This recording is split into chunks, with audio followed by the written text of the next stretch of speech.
Good morning, and welcome to our weekly Conversational live stream. Each week at Wednesday at 9 a.m. Pacific time, we talk about an HR subject important to small business. At Kevin's HR, we deliver HR to companies with 49 or fewer people across the United States.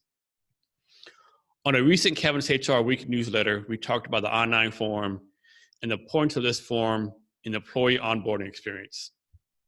So I just wanted to take the time to talk about this again and the pitfalls that you need to be careful about during this process. There's lots of small businesses and startups out there who are making mistakes during the employee onboarding process.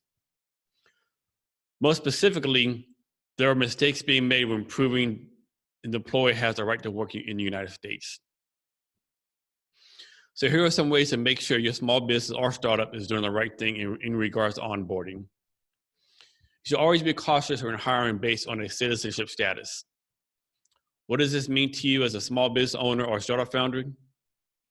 If you have an open position at your company, you cannot reject them on the basis of the citizenship status. For example, if Tom's Auto Repair Shop has an opening for a mechanic position, an eligible applicant cannot be dismissed simply because they are not an American citizen or a U.S. citizen. You can be subject to fines and back pay for these individuals if the Equal Employment Opportunity Commission or other government agencies discover you are doing this. There are, of course, exceptions to these rules, as with most HR rules.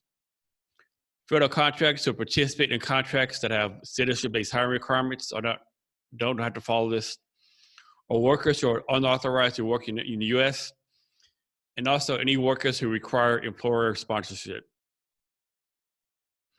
In order to reduce your odds of inquiry by the U.S. Department of Justice or the Equal Employment Opportunity Commission or any state or local agencies, you should do the following. For any roles that are open to citizens and non-citizens alike, do not ask citizenship status. Only ask if the applicant is eligible to work in the United States. There's a big difference. Make sure your hiring and recruiting process are meeting all applicable law requirements at the federal, state, and local levels. Also, you are required to maintain a record of all your applicant paperwork, and there's a time requirement for this. So reach out to us if you need help with this. Then be sure to understand employee rights when completing the Form I-9. For example, you are not allowed to tell them what documents they can use to complete the form or not use to complete the form. So for the Form I-9, there are two main requirements. One is to show proof of identity, and two, to prove work eligibility. The employees have to prove this by providing documents from either List A or List B and C. And there'll be a link in our weekly newsletter for these documents.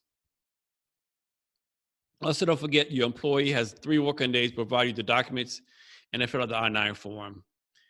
And you also be sure to check both the documents and the I-9 form is not expired. So just another quick down or dirty rundown of the I-9 form and the importance of this in the onboarding process. For any question on this or anything else HR related, reach out to me at jasoncavanagh@cavanaghr.com. Thank you for your time today, and remember to be great every day.